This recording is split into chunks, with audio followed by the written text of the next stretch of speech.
کیا احرام کی چادریں تبدیل کر سکتے ہیں؟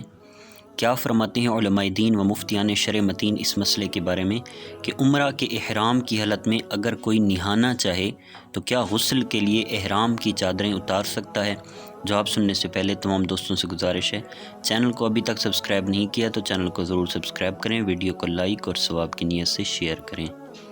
جواب: حج یا عمرہ کی نیت سے احرام باندھنے کے بعد کسی ضرورت مثلا نہانے یا احرام تبدیل کرنے وغیرہ کے لیے احرام کی چادریں اتارنا جائز ہے۔ شرعاً اس میں کوئی حرج نہیں، نہ ہی اس سے محرم احرام سے باہر ہو جاتا ہے، بلکہ احرام سے باہر تب ہی ہوگا جب عمرہ کے تمام مناسک یعنی افعال ادا کر لینے کے بعد حلق یا تقصیر کروا لے گا۔ البتہ نہانے میں چند باتوں کا لحاظ ضروری ہے۔ احرام کی منع کردہ چیزیں اور احرام کی ممنوعات سے بچے، شیمپو استعمال نہ کرے، میل چھڑائے بغیر نہائے، اسی طرح نہائی کہ کوئی بال نہ ٹوٹنے پائے۔ تنبیہ: عام لوگ یہ سمجھتے ہیں کہ شاید احرام کی چادر پہننے کو حالت احرام کہتے ہیں، اسی لیے وہ چادر تبدیل کرنے یا اتارنے پر بھی سوچ میں پڑتے ہیں کہ کہیں احرام نہ کھل جائے۔ یہ غلط فہمی مسائل سے آگاہی نہ ہونے کی بنا پر ہے۔ احرام دراصل ایک حالت کا نام ہے جس کا دار و مدار نیت اور تلبیہ یعنی لبیک کہنے پر ہے، اور مرد کے لیے بغیر سلا لباس پہننا یا احرام کی چادر باندھنا ان پابندیوں میں سے ایک پابندی ہے۔ صرف چادر کا نام حالت احرام نہیں، لہٰذا نہانے کے لیے احرام کی چادریں اتارنے میں شرعاً کوئی حرج نہیں۔ چنانچہ احرام باندھنے کے بعد محرم ہونے کی حالت میں نہانا خود نبی پاک صلی اللہ تعالیٰ علیہ وآلہ وسلم اور آپ کے صحابہ کرام علیہم الرضوان کے عمل مبارک سے ثابت ہے، اور یہ بات واضح ہے کہ نہانے کے لیے لباس اتارا جاتا ہے، لہذا اشارتاً ان روایات سے بھی معلوم ہوا کہ احرام کا لباس اتارا جا سکتا ہے۔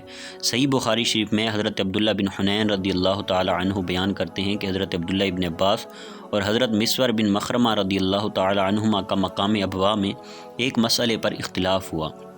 حضرت عبداللہ ابن عباس رضی اللہ تعالیٰ عنہما نے فرمایا کہ محرم غسل کرتے ہوئے سر دھوئے گا، اور حضرت مسور بن مخرمہ رضی اللہ تعالیٰ عنہ نے فرمایا کہ اپنا سر نہیں دھوئے گا۔ تو راوی یعنی حضرت عبداللہ ابن حنین رضی اللہ تعالیٰ عنہ کہتے ہیں، مجھے حضرت عبداللہ ابن عباس نے حضرت ابو ایوب انصاری رضی اللہ تعالیٰ عنہ کے پاس بھیجا مسئلہ پوچھنے کے لیے۔ میں جب ان کی خدمت میں پہنچا تو وہ دو لکڑیوں کے بیچ غسل کر رہے تھے، اور انہوں نے ایک کپڑے سے پردہ کر رکھا تھا۔ میں نے پہنچ کر سلام کیا تو انہوں نے پوچھا کہ کون ہو؟ میں نے عرض کیا کہ میں عبداللہ بن حنین رضی اللہ تعالیٰ عنہ ہوں۔ آپ رضی اللہ تعالیٰ عنہ کی خدمت میں مجھے عبداللہ ابن عباس رضی اللہ تعالیٰ عنہما نے یہ معلوم کرنے کے لیے بھیجا ہے کہ احرام کی حالت میں رسول اللہ صلی اللہ تعالیٰ علیہ وآلہ وسلم غسل کرتے ہوئے سر مبارک کس طرح دھوتے تھے۔ یہ سن کر انہوں نے کپڑے پر جس سے پردہ کیا تھا ہاتھ رکھ کر اسے نیچے کیا، یہاں تک کہ آپ کا سر دکھائی دینے لگا۔ پھر جو شخص ان کے بدن پر پانی ڈال رہا تھا اس سے انہوں نے پانی ڈالنے کے لیے کہا، اس نے ان کے سر پر پانی ڈالا، پھر انہوں نے اپنے سر کو دونوں ہاتھوں سے ہلایا اور دونوں ہاتھ آگے لے گئے اور پھر پیچھے لائے اور فرمایا، میں نے رسول کریم صلی اللہ تعالیٰ علیہ وآلہ وسلم کو احرام کی حالت میں اسی طرح کرتے دیکھا تھا۔ امام ابوبکر احمد بن حسین بیہقی رحمۃ اللہ تعالیٰ نقل کرتے ہیں، مروی ہے کہ نبی کریم علیہ الصلاۃ والسلام نے محرم ہونے کی حالت میں غسل فرمایا۔ ملک العلماء علامہ کاسانی حنفی رحمۃ اللہ تعالیٰ لکھتے ہیں، اور محرم کے پچھنے لگانے، حمام میں داخل ہونے اور غسل کرنے میں کوئی حرج نہیں۔ بہرحال غسل کرنا اس لیے جائز ہے کہ رسول کریم صلی اللہ علیہ وآلہ وسلم نے احرام کی حالت میں غسل فرمایا ہے۔ علامہ برہان الدین مرغینانی رحمۃ اللہ تعالی لکھتے ہیں، ترجمہ، اور محرم کے غسل کرنے اور حمام میں داخل ہونے میں کوئی حرج نہیں، کیونکہ حضرت سیدنا عمر فاروق اعظم رضی اللہ تعالی عنہ نے محرم ہونے کی حالت میں غسل فرمایا۔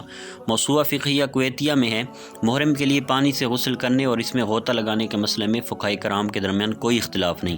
حالت احرام میں جن امور کی اجازت ہے ان کا بیان کرتے ہوئے صدر الشریعہ مفتی محمد امجد علی اعظمی رحمۃ اللہ تعالی لکھتے ہیں، بے میل چھڑائے حمام کرنا، پانی میں نہانا، غوطہ لگانا جائز ہے۔ حقیقتاً احرام خاص حالت کا نام ہے، نہ کہ احرام میں باندھی جانے والی چادریں احرام ہیں۔ ہاں، مجازاً ان چادروں کو احرام کہا جاتا ہے۔ چنانچہ احرام کی تعریف کے متعلق قاضی ابوالحسن علی بن حسین السغدی حنفی رحمۃ اللہ تعالی لکھتے ہیں، بہرحال احرام تو وہ حج یا عمرہ یا دونوں کی نیت کے ساتھ تلبیہ پڑھنے کو کہا جاتا ہے۔ رفیق الحرمین میں جب حج یا عمرہ یا دونوں کی نیت کر کے تلبیہ پڑھتے ہیں تو بعض حلال چیزیں بھی حرام ہو جاتی ہیں۔ اس لیے اس کو احرام کہتے ہیں، اور مجازاً ان بغیر سلی چادروں کو بھی احرام کہا جاتا ہے جن کو احرام کی حالت میں استعمال کیا جاتا ہے، اور محرم کے لیے احرام کے لباس کو تبدیل کرنا جائز ہے۔ چنانچہ نبی پاک صلی اللہ تعالیٰ علیہ وآلہ وسلم سے احرام تبدیل کرنا ثابت ہے، جیسا کہ سنن الکبریٰ للبیہقی میں ہے۔ حضرت سیدنا اکرمہ جو حضرت عبداللہ ابن عباس رضی اللہ تعالیٰ عنہما کے آزاد کردہ غلام ہیں، آپ سے روایت ہے کہ نبی پاک صلی اللہ علیہ وآلہ وسلم نے حالت احرام میں مقام تنعیم پر اپنے احرام کے دونوں کپڑوں کو تبدیل فرمایا۔